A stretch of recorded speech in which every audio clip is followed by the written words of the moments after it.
Welcome to the Straight to Jail podcast, written and produced by Brian Herring. Chapter 26, One Last Job. The broker lay sprawled across the freighter's metal floor, a pool of blood spreading beneath his designer coat. The final shot still echoed faintly through the empty vessel, and the thick stench of gunpowder hung in the air like a warning. Johnny stood over the body, his Glock still smoking, his chest rising and falling as he caught his breath. Kyle sauntered up, limping slightly and adjusting his sunglasses like he'd just walked off a movie set. He glanced down at the lifeless broker, then nudged the body lightly with the toe of his boot. So, this is the guy, huh? I thought he'd be taller. Johnny shot him a look, too tired to argue. Kyle just grinned.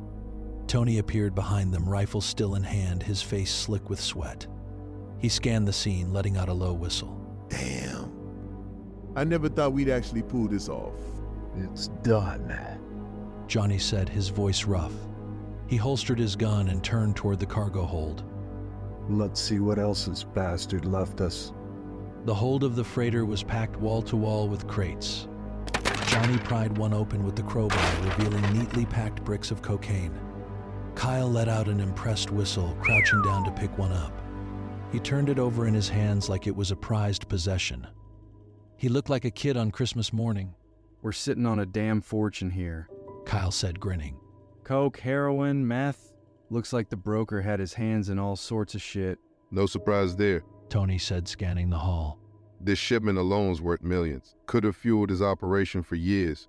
Johnny stood silently for a moment, looking at the drugs like they might bite him. Finally, he turned back to face the other two. Well, this is a bite more than I expected to chew. How do you guys want to handle this? Kyle blinked, clearly thrown off by the question. What do you mean by that? We're fucking rich, Johnny. All we gotta do is load this shit up, hit the road, and disappear. We can sell it in Mexico back to the cartels or something. Ain't none the wiser. Try telling me I'm wrong. Tony lowered his head, frowning a moment.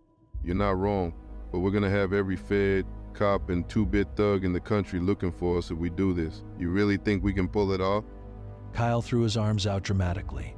Who's better at pulling shit off more than us three? Think about it. Johnny here's the brains. I'm the charm. Kyle glances over to Tony.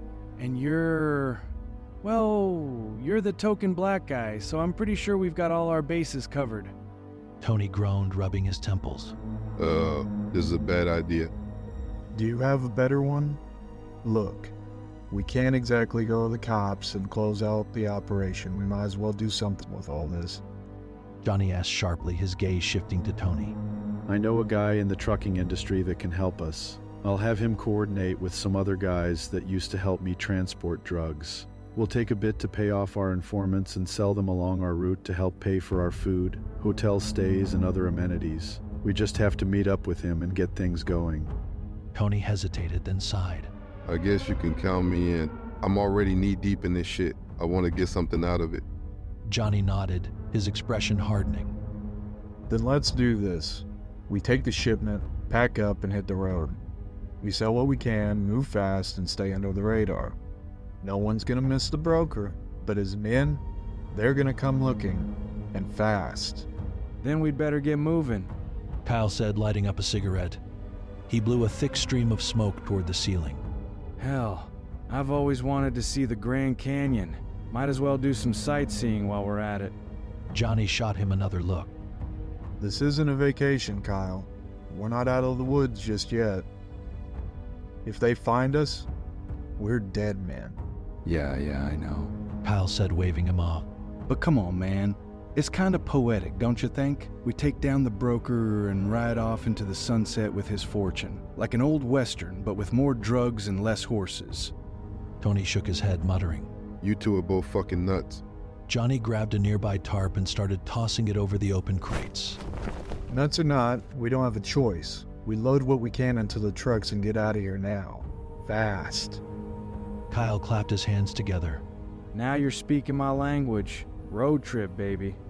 It didn't take long to load the shipment into two of the broker's waiting trucks. Johnny and Tony worked quietly, methodically stacking the crates. while Kyle strutted around like he owned the place, humming classic rock tunes under his breath. Hey! Kyle called out, hauling a smaller crate onto his shoulder. Not that I'd be driving anyway. What with my eye doing its best Picasso impression these days. Tony, you're driving. Just don't put me to sleep with that boring-ass old man jazz you listen to. It's called having good taste. Tony shot back. You would know good music if it bit you in your stupid ass. Johnny cut in, firing up the truck engine with a low rumble. You two can argue all you want, but I'm driving. I'll take this truck, Tony takes the other. So Kyle, relax and let me handle the wheel. Kyle leaned against the window of his truck, grinning. Fine, Dad. Just don't scratch the paint. I'd hate for your midlife crisis to take a hit. Kyle grinned, tossing the crate into the truck bed with a thud. Man, I can't wait till I'm blasting Highway to Hell and sipping margaritas in Vegas. Johnny climbed into the driver's seat of the lead truck, ignoring them. He fired up the engine, the rumble shaking the entire cab.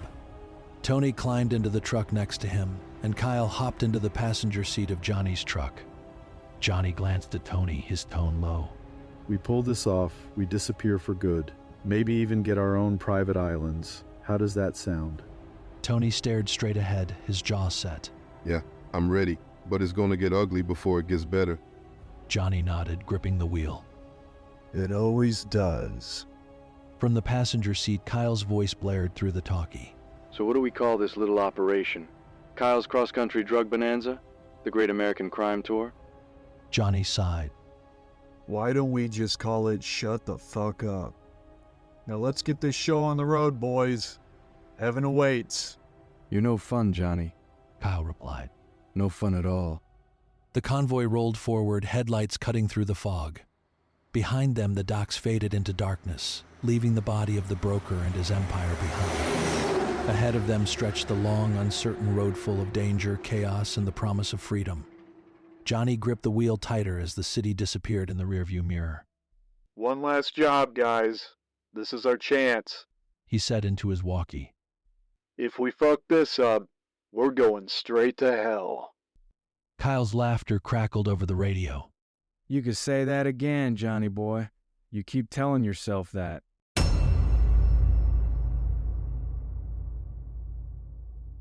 You have been listening to the audiobook adaptation of Straight to Jail by Brian Herring. Copyright 2025 Brian Herring and Painville Publishings. All rights reserved. Voice actors include Brian Herring as Johnny Hutchings and Adam Acklin as Kyle Winfield. All other voices and production done by Herring with the help of async.com. Straight to Jail is part 1 of a 3-book series including Straight to Hell and Straight to Judgment. You can find these and all other books by Mr. Herring by searching Amazon.com for keywords such as Books by Brian Herring or Straight to Hell by Brian Herring and then clicking on the author's name. Other books currently include Lonesome Witching Hour. A tale of loss, mystery, and dark awakening, Lonesome Witching Hour lingers between gothic fairy tale and haunting nightmare. About 20 years ago, Brian's first story, Straight to Hell, began as weed and whiskey riff sessions with his friend Adam Kyle Acklin. Their drug-soaked banter became the dialogue that drives Johnny and Kyle through cosmic mayhem. Realizing the duo deserved an origin story, Herring penned the prequel Straight to Jail solo, fueled by graveyard shifts, iron workouts, and a nightly dose of horror cinema. When he isn't patrolling headstones, he fronts the dark wave horror outfit Semantic Noise. Hear the carnage at Semantic Noise 0, that's the number 0 not spelled out at Bandcamp.com. Off the page, he shuns too much TV, plays only one video game per year, and attacks too many projects with a work ethic as relentless as his fiction. If you like your crime bloody, your humor black, and your reality questionable, step into Brian Herring's Painville.